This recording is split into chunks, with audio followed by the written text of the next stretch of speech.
Welcome back. I'm Alice, and this right here is the Island of Doctor Moreau by H.G. Wells. And we are on chapter 20. Alone with the beast folk.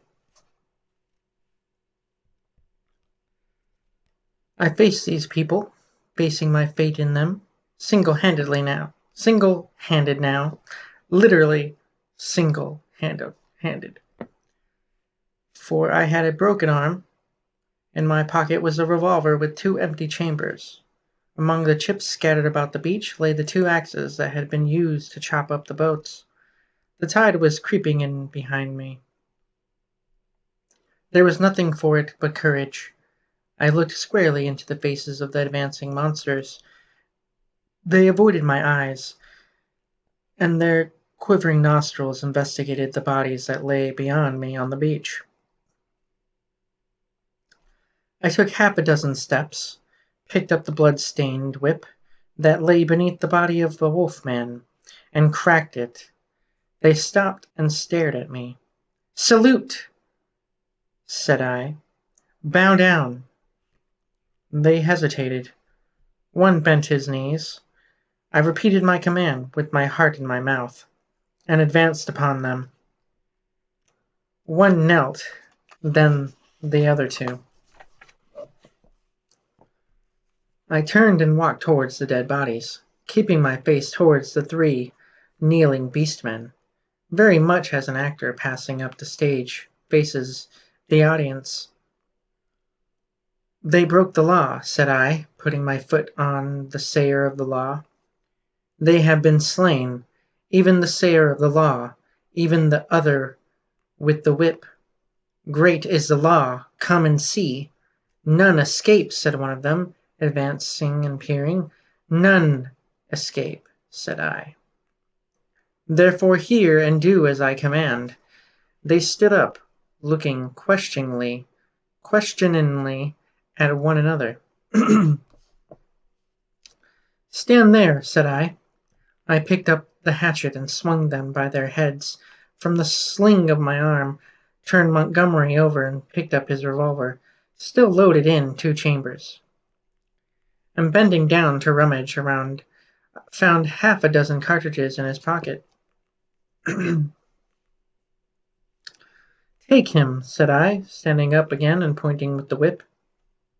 "Take him, and carry him out, and cast him into the sea."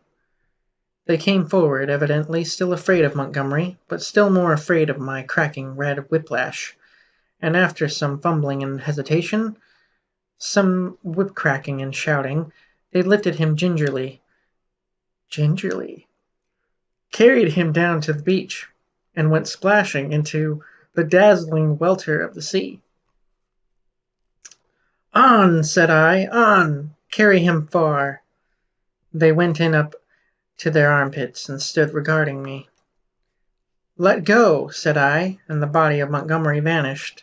With the splash, something seemed to tighten across my chest.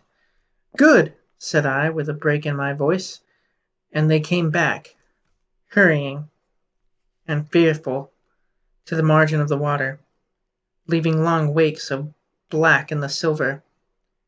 At the water's edge they stopped, turning and glaring into the sea as though they presently expected Montgomery to arise therefrom and exact vengeance. "Now these," said I, pointing to the other bodies. They took care not to approach the place where they had thrown Montgomery into the water, but instead carried the four dead people slantingly along the beach for perhaps 100 yards before they waded out and cast them away. As I watched them disposing of the mangled remains of Emling, I heard a light footfall behind me, and turning quickly saw the big hyena swine, perhaps a dozen yards away. His head was bent down, his bright eyes were fixed upon me, his stumpy hands clenched and held close by his side. He stopped in his crouching attitude when I turned, his eyes a little averted. For a moment we stood eye to eye. I dropped the whip and snatched at the pistol in my pocket, for I meant to kill this brute, the most formidable of any left now upon the island. At the first excuse, it may seem treacherous, but so I was resolved. I was far more afraid of him than any other two of the beast folk. His continued life was, I knew, a threat against mine. I was perhaps a dozen seconds collecting myself, then I cried, "Salute! Bow down!"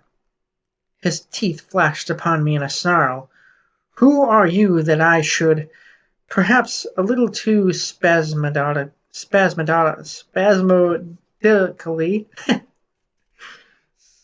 I drew my revolver, aimed quickly, and fired.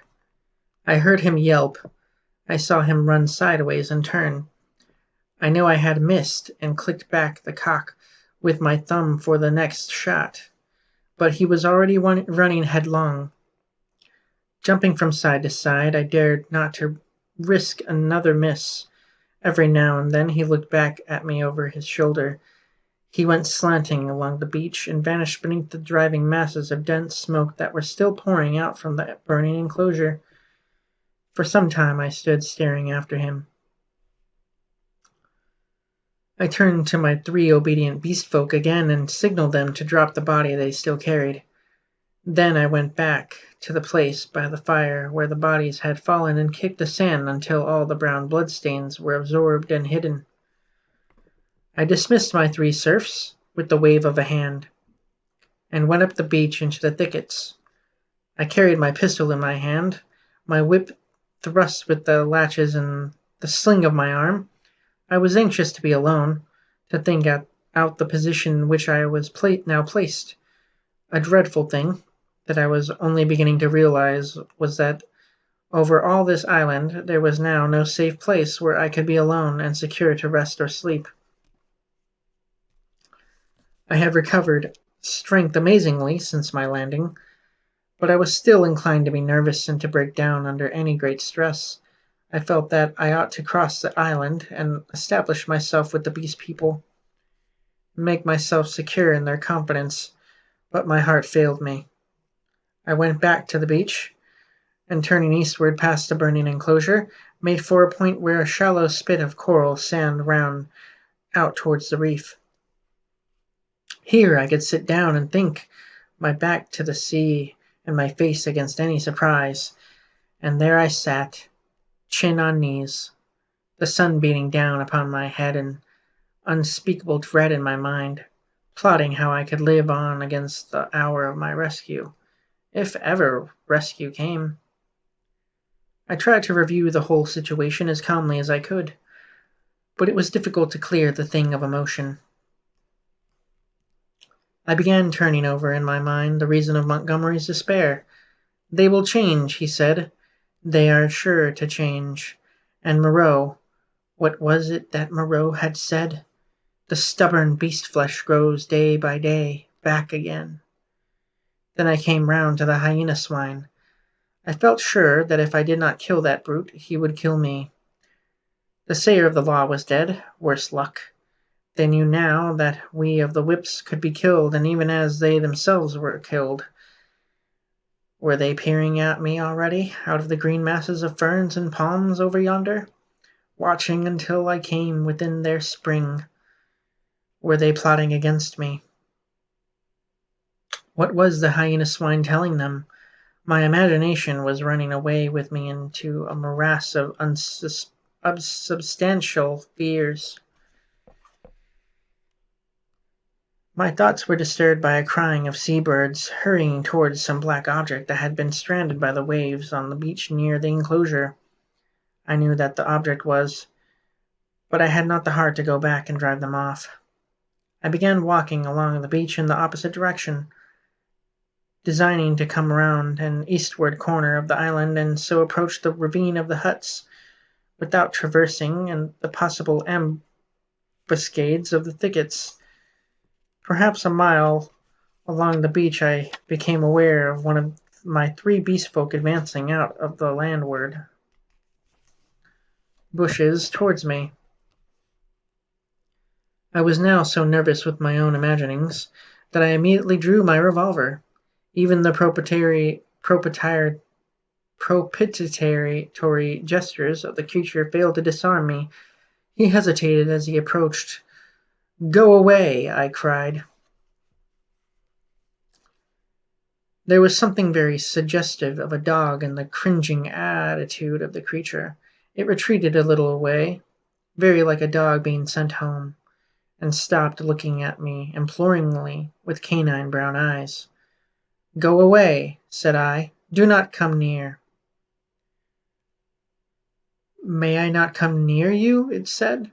"No, go away," I insisted, and snapped my whip. Then putting my whip in my teeth, I stooped for a stone, and with that threat drove the creature away. So in solitude I came round by the ravine of the beast people, and hiding among the weeds and reeds that separated this crevice from the sea, I watched such of them as appeared, trying to judge from their gestures and appearances how the death of Moreau and Montgomery and the destruction of the House of Pain had affected them. I know now the folly of my cowardice. Had I kept my courage up to the level of dawn, had I not allowed it to ebb away in solitary thought, I might have grasped the vacant sceptre of Moreau and ruled over the beast people. As it was, I lost the opportunity and sank to the position of a mere leader among my fellows. Towards noon certain of them came and squatted basking in the hot sand. The imperious voices of hunger and thirst prevailed over my dread. I came out of the bushes, and revolver in hand, walked down towards these seated figures. One, a wolf woman, turned her head and stared at me, and then the others. None attempted to rise or salute me. I felt too faint and weary to insist, and I let the moment pass. "I want food," said I, almost apologetically, and drawing near.